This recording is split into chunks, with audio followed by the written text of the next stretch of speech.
Hello friends, welcome to our YouTube channel. अगर आपने अभी तक चैनल को सब्सक्राइब नहीं किया है तो इसे सब्सक्राइब कर लें और बेल आइकन प्रेस कर दें ताकि आपको हमारे वीडियोस की अपडेट मिलती रहे। तो चलिए शुरू करते हैं इसी के साथ आज का अपना वीडियो। तो हमारा वीडियो है जीएस टेस्ट पेपर 175 और आज का हमारा पहला क्वेश्चन है, what is the celestial body Borisov that was recently seen in the news. तो एक सेलेस्टियल बॉडी जिसका नाम बोरिसोव है, हाल ही में आप लोगों ने काफ़ी अखबारों में या कहीं पढ़ा होगा। तो किस चीज़ से जुड़ा है आपको बताना है ये।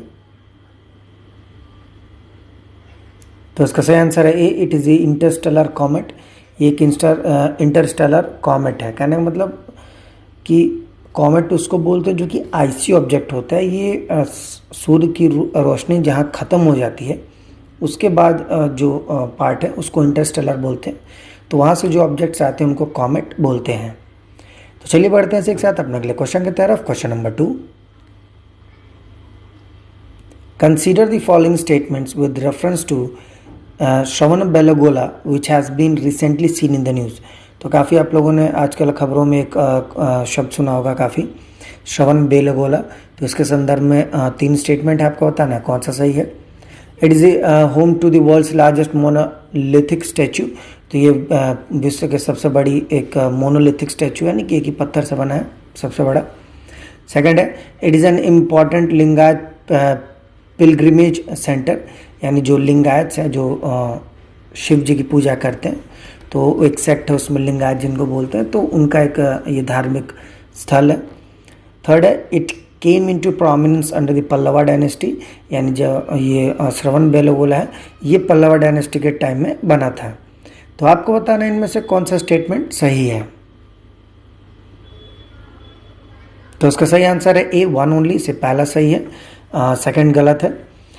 ये साइट लिंगायत के नहीं बल्कि जैन जो पिलग्रिमेज साइट है उसके लिए फेमस है। और यहाँ पे एक मूर्ति, यहाँ पे एक फेस्टिवल होती है जिसका नाम है महामस्तकाभिषेका। एक तरीके के फेस्टिवल्स होती हैं जो कि 12 साल में एक बार होता है। यहाँ पे एक गोमतेश्वर स्टैचू लगा है। गोमतेश्वर जो ऋषभ देव थे, जैन के सबसे बड़े गुरुदेव, मतलब जो पहले तीर्थंकर थे, तो माना जाता है कि उनके मतलब लड़के थे। सेकेंड है, it reach its architectural and structural peak under the western Gangas of Talakad. तो इस समय जो आर्किटेक्चरल और जो स्ट्रक्चरल चीज़ें थी वो बहुत ही ऊंचाई पे थी। जब जो वेस्टर्न्स ऑफ गंगा तलक्कड़ थे उनके टाइम में काफ़ी ऊंचाई पे थी। तो चलिए बढ़ते हैं एक साथ अपने अगले क्वेश्चन की तरफ। Question number 3, the prime minister of India is the chairman of. जो हमारे प्रधानमंत्री हैं, तो आपको बताना किस बॉडी के, किस ऑर्गेनाइजेशन के चेयरमैन हैं। आपका ऑप्शन है, पहला है नीति आयोग, दूसरा है इंटर स्टेट काउंसिल और तीसरा है नेशनल इंटीग्रेशन। तो इसका सही आंसर है डी, 1, 2 और 3, यानी कि तीनों ही स्टेटमेंट सही है। तीनों ही एजेंसीज के चेयरमैन प्रधानमंत्री हैं। तो चलिए बढ़ते हैं एक साथ अपने अगले क्वेश्चन की तरफ। Question number 4, this year is the 100th death anniversary year of Lokmanya Tilak. In this context consider the following statement. तो हाल ही में 100वीं बरसी मनाई गई है लोकमान्य तिलक की, यानी बाल गंगाधर तिलक की। तो आपको उनके संदर्भ में 3 स्टेटमेंट आपको बताना है कौन सा सही है।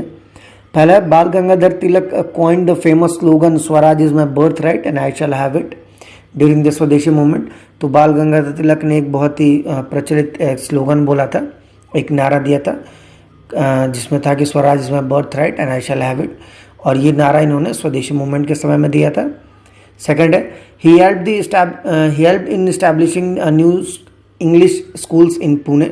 तो इन्होंने अंग्रेजी माध्यम के जो स्कूल्स है पुणे में बनाने में मदद की थी। थर्ड है, he was imprisoned on charges of sedition in 1908। तो इनको 1908 में सेडिशन के चार्जेस पे जेल भेजा गया था। तो आपको बताना है इनमें से कौन सा स्टेटमेंट सही है। तो इसका सही आंसर है सी, 2 और 3 ओनली, यानी सिर्फ सेकंड थर्ड सही है, पहला गलत है। ही गेव द स्लोगन, जो उन्होंने मतलब Swaraj is my birthright and I shall have जो स्लोगन था, इन्होंने स्वदेशी मूवमेंट के समय नहीं बल्कि होम रूल लीग मूवमेंट जो हुआ था 1916 उस समय दिया था।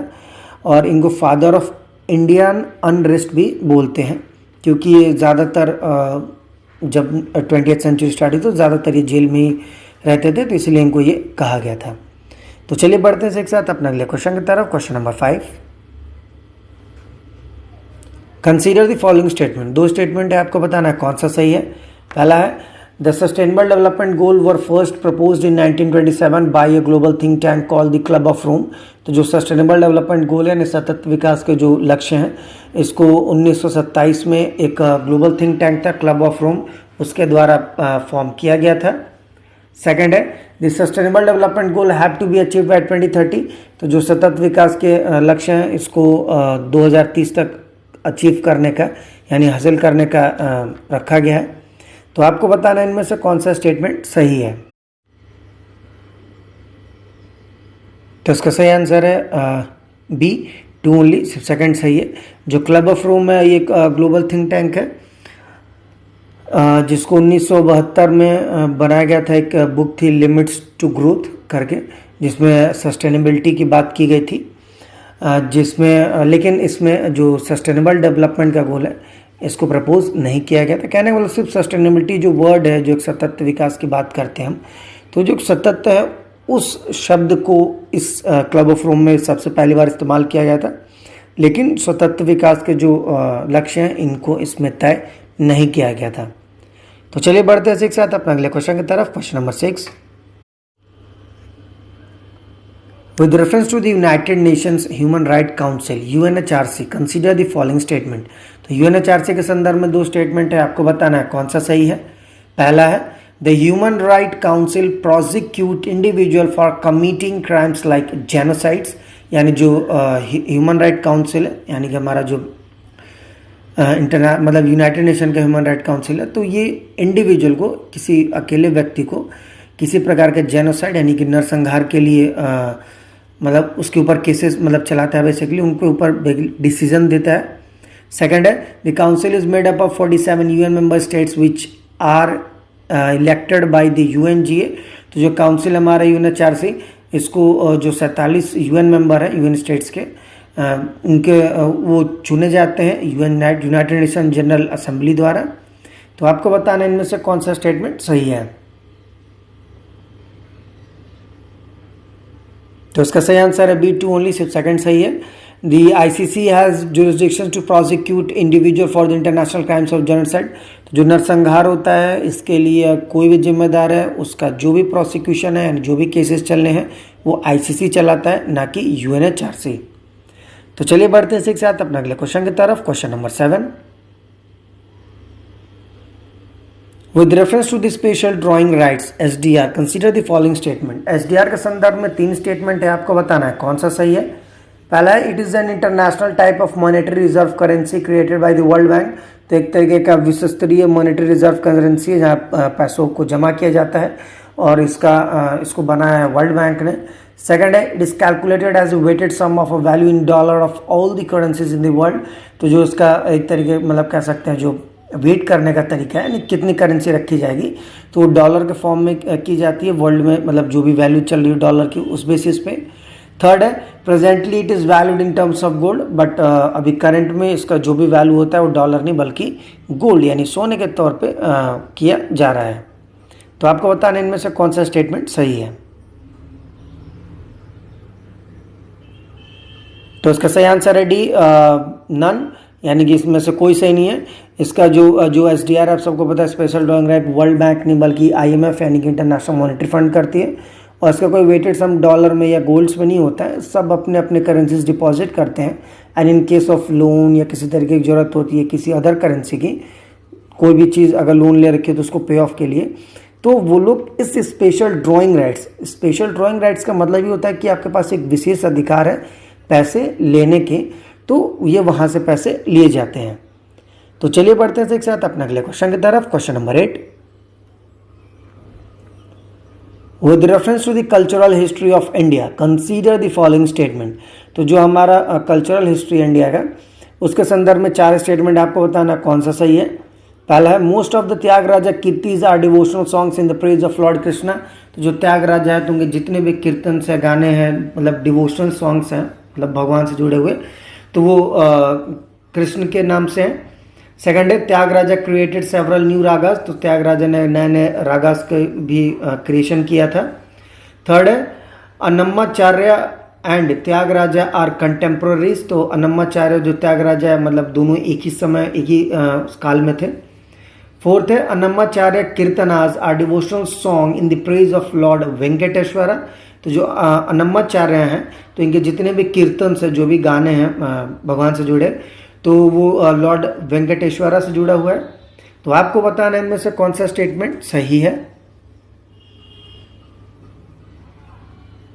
तो इसका सही आंसर है बी 2 and 4 ओनली, सिर्फ सेकंड और फोर्थ वाला सही है। Most of the Thyagaraja songs were in the praise of Rama not lord Krishna who like Krishna and is believed to be incarnation of god Vishnu. तो उनका माना था जो कृष्ण है ये विष्णु के अवतार है। सेकंड है Thyagaraja belong to the 18th century and Annamacharya to the 15th century. तो कहने मतलब दोनों कंटेम्परेरी नहीं है, दोनों एक ही समय में नहीं थे। अगर त्यागराजा की बात करें तो 18वीं शताब्दी में उनके बारे में हमें जानने को मिलता है। वहीं अगर अन्नमाचार्य की हम बात करें तो उनके बारे में हमें जो जानने को मिलता है वो 15वीं शताब्दी से जुड़े थे। तो चलिए इसी के साथ बढ़ते हैं अपने अगले क्वेश्चन की तरफ। Question number 9, with respect to the economy which of the following correctly describes the term skewflation. अगर अर्थव्यवस्था की बात करें तो उसमें एक शब्द आता है स्क्यूफ्लेशन। तो नीचे 4 स्टेटमेंट आपको बताना कौन सबसे अच्छा डिस्क्राइब करता है इस टर्म को, यानी इस टर्म की व्याख्या सबसे अच्छा कौन करता है आपको बताना है। तो इसका सही आंसर है A, it is a rise in the price of one or a small group of commodities over sustained period of time. तो किसी वस्तु के या किसी स्मॉल ग्रुप ऑफ कमोडिटीज के मतलब कुछ बहुत सारे कमोडिटीज हैं तो उनकी जब प्राइस बढ़ जाती है सस्टेन्ड पीरियड टाइम में एक लंबे समय के लिए तो उसको स्क्यूफ्लेशन बोलते हैं। तो चलिए इसी के साथ बढ़ते हैं अपने अगले और आखिरी क्वेश्चन की तरफ। क्वेश्चन नंबर 10,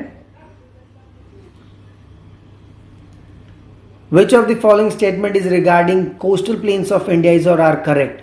तो कोस्टल प्लेन जो हमारी तटीय क्षेत्र है तो उसके संदर्भ में 2 स्टेटमेंट है, आपको बताना है कौन सा सही है। पहला है the eastern coastal plain are broader than the western coastal plane.